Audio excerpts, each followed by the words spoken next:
Okay, good morning. Well, I'm here just a little bit early because we're going to do a little foam rolling first. But I want to focus on movement. So if you're here early, let's spend a little bit of useful time with the foam roller. And starting at the top today. Usually we're starting down low, but today we're not. We're starting up at thoracic. So 3 key areas of movement, 3 key areas in the body of mobility. This doesn't mean that we ignore the other areas. It's just really fully comprehending why we do what we do, where we do it, and why we focus where we focus. So 3 key areas: the thoracic spine and everything around it, the whole cylinder of the thoracic, 360 degrees. The hips and the pelvis, 360 degrees, and then the ankles and the foot, specifically the ankle, that the ankle has to move. It's everything in between can move and should be able to rotate a little bit and accept load in different planes of motion.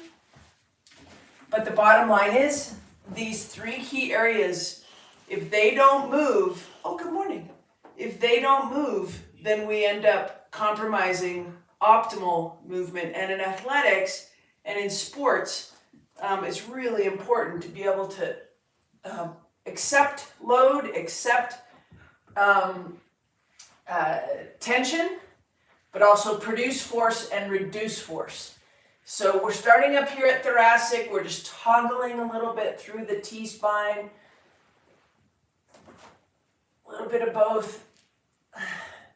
And we don't have a lot of tension in the body. We're supporting the head with the hands, and we're just moving through that thoracic spine.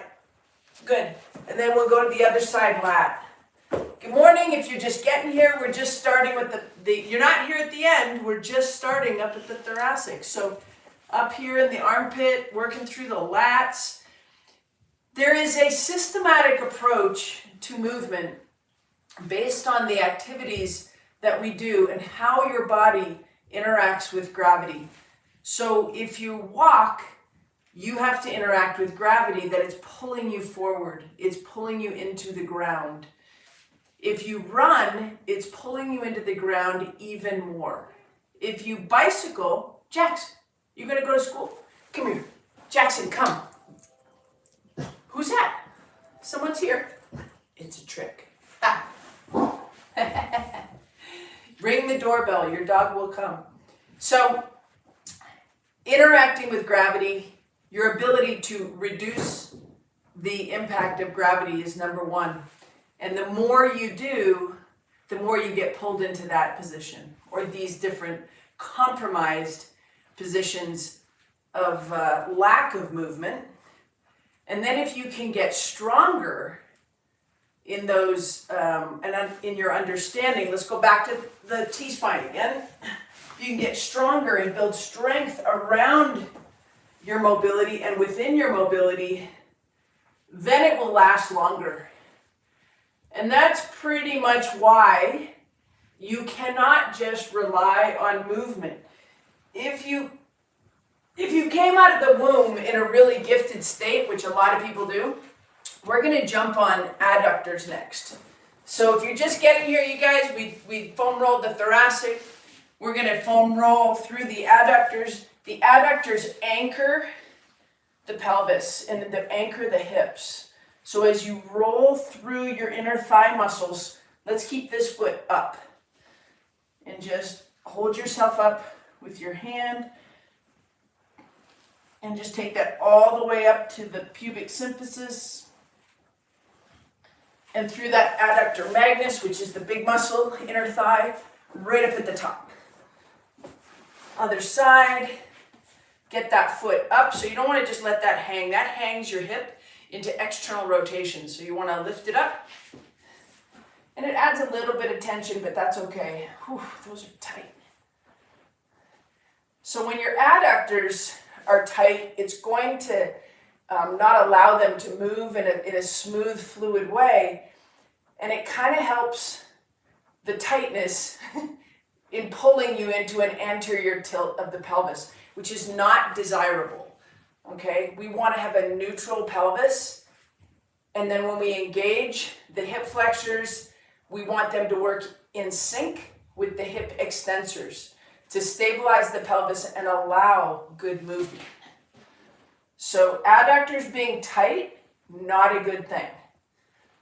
They sometimes get tight in response to the tightness of the external rotators, which makes sense because a lot of people are walking around like a duck. So you can usually see that in their feet.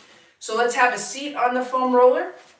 Take your right foot onto the left hip and just work through that lateral hip joint and all the musculature of the lateral hip. Let's go right foot on left. We'll just work through that real quick.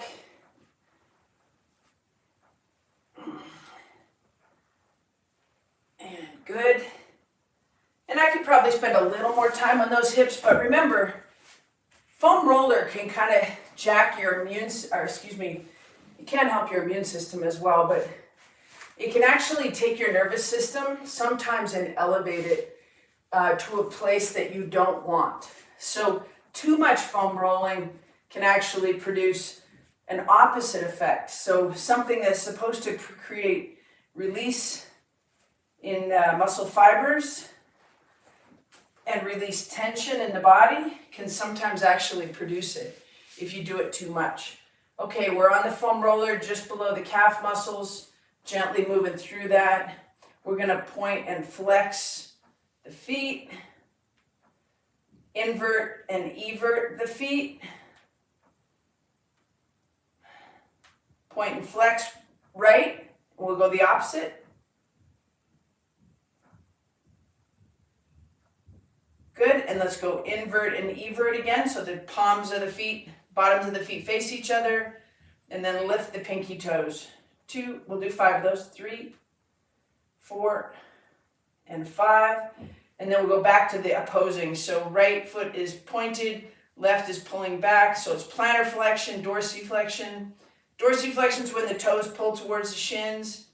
Here's a good one for you. Dorsiflex both feet, crunch your toes, and then plantar flex. Pull your toes up.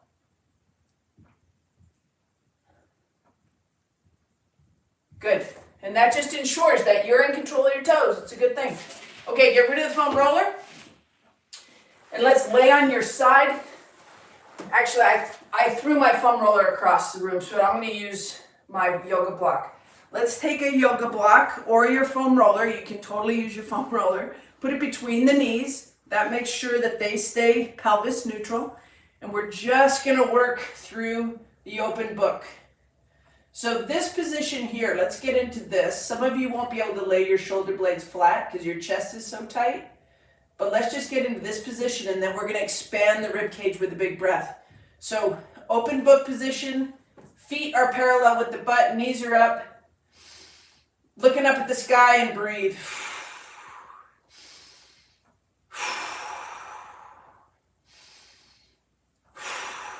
Now let's move that 5 times. 1, it's like a little pump to get fluid in there. 2, 3, 4, and 5. On the 5th one, we hold it there. Let's go 3 big breaths. Want to see your rib cage move.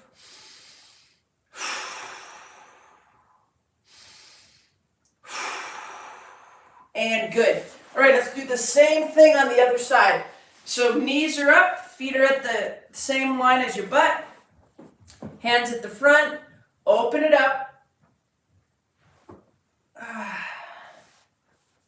And right there, we breathe 3 big breaths.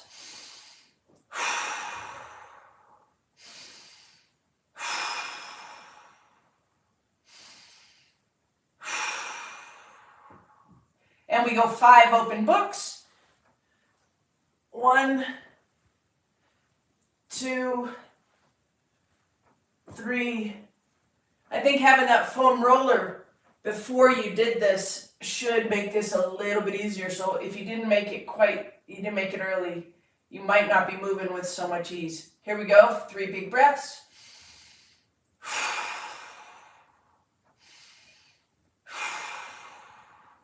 One more.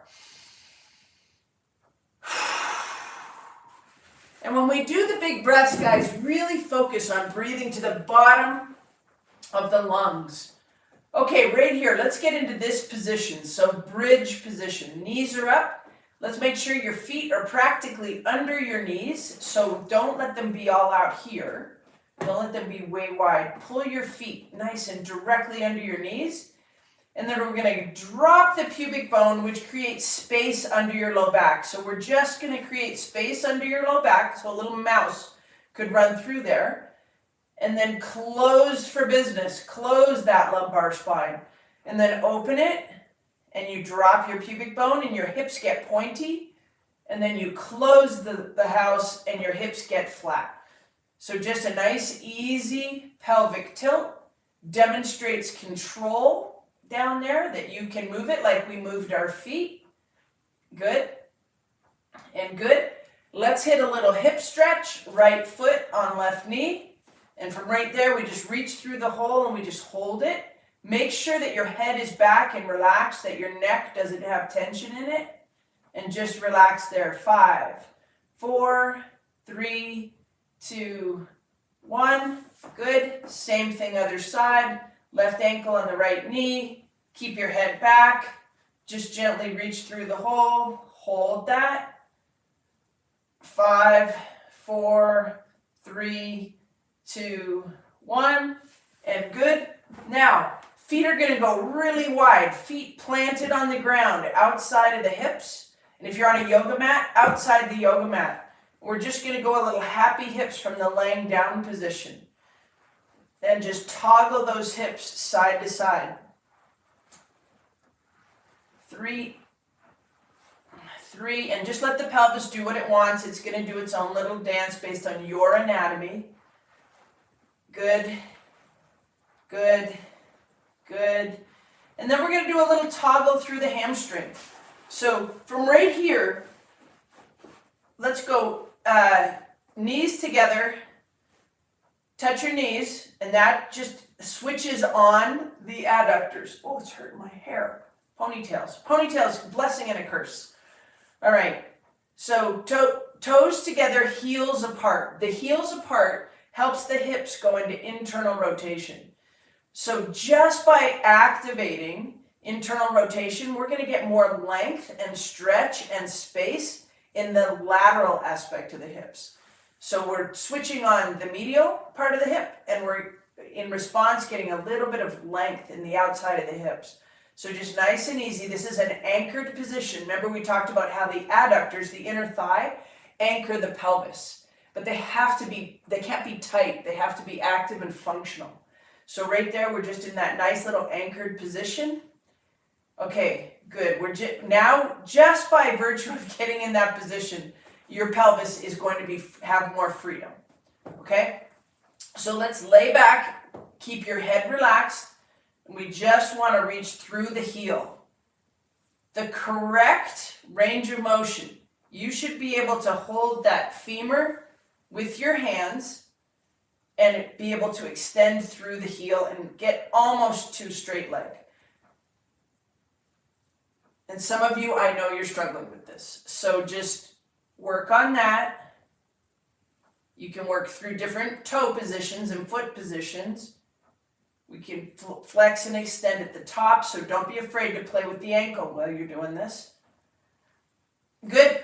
And then let's go ahead and do the other side. So right leg is out. Again, you should be able to keep your head back and grab your femur, that big muscle, or excuse me, the big bone in your upper leg, and extend that leg to almost straight. 2, 3, 4, play with the foot a little bit. 5, flex and extend. 6, 7, 8, we'll do 2 more. 9 and 10. And good. Let's go back to the leg toggles from the laying down position. So wide feet. This time, let's pull that bottom leg a little bit higher. So you start to realize the tightness in the pelvis in the decoupling strategy. So right here, we've got the right leg low, right hip is down. Let's grab that right leg and pull it a little bit, and you start to realize how it adds tension to the left hip. Yes, it's all connected, right? So then let's go the other side. We toggle and then pull that bottom leg up just a little bit. You get a little bit of tension, a little bit of stress on the back hip. And then let's go again, other side. Pull that right side up. Other side. Pull that left leg up. And good. All right. Let's bring it up a little bit. Ponytail back engaged. Okay, we're going to go half kneeling position. If you can't go into a half kneeling position because of your knee, just go into a standing split stance. Okay? So, standing split stance or half kneeling. And you can put your toe under on your back foot, or you can flatten your back foot. We're going 2 hands overhead. And we just want to pull the fingertips as high as you can to the sky. Good. Now let the hands come to the chest. And we're going to rotate across the lead knee. So I'm going to turn my back to you. And then back.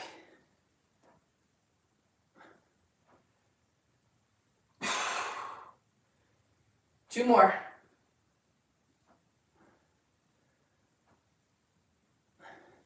And good.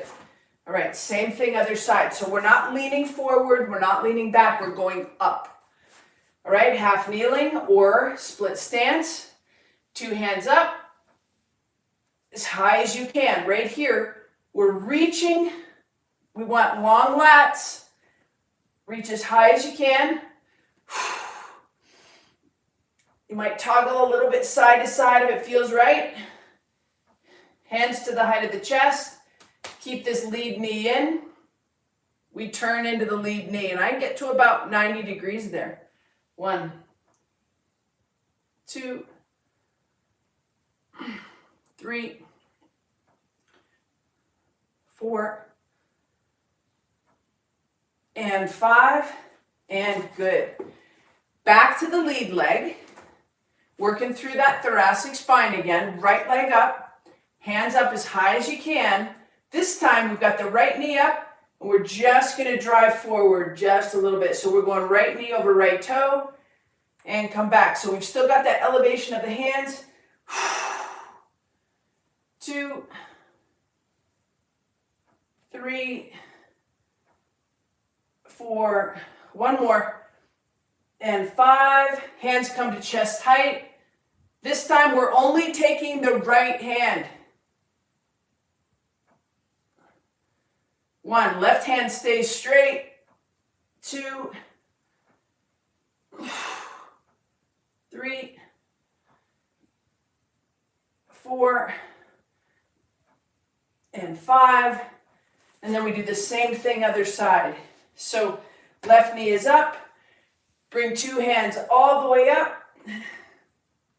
Drive that left knee forward. 1, 2. So we're getting everybody here. We get the hips, we get the knees, the hips, the ankles, the thoracic spine. 1 more. Good. Hands to the height of the heart. This time, just open up. And keep this left knee towards the midline. 1, 2, 3, 4, last one, and 5. All right, let's touch those toes 5 times. Soft knees, so you never really want to lock the knees out right there. Soft knees, let the spine round, everything rounds. Grab the toes, Come all the way back up. Remember, your spine, it should flex, but it shouldn't be stuck in flexion. It should extend, but it shouldn't be stuck in extension. It should rotate. It should side bend. It should do all the things. So you're optimizing your movement by optimizing the strength, stability, and mobility of the spine. You need all three: mobility, strength, and stability. Real stability comes from strength, not tightness. So it's all being able to put it together on one big plate. Okay, so just nice, easy, good posture. Hopefully you live in good posture. And we can just roll forward, grab the knees nice and relaxed, and come all the way back up. And that engages, there's deceleration right there, and there's acceleration right there. So this is an eccentric loading of the back line as it decelerates me to the ground, and then nice strength on the way back. You guys, it's important to me not only that we meet every Monday to move and make sure that we never lose that mobility, but also that you learn and understand all of the things so that you can take them out into the world with your friends, your family. To all of you that do this as a family, thank you. And to the kiddos, have a great day at school. And yeah, it's World Championship week in Marbella, Spain. And I think I know who I want to win, but I'll let that all play out on Friday night in the United States and Saturday and Sunday in Marbella, Spain. Peace, everybody. Good luck to everybody racing.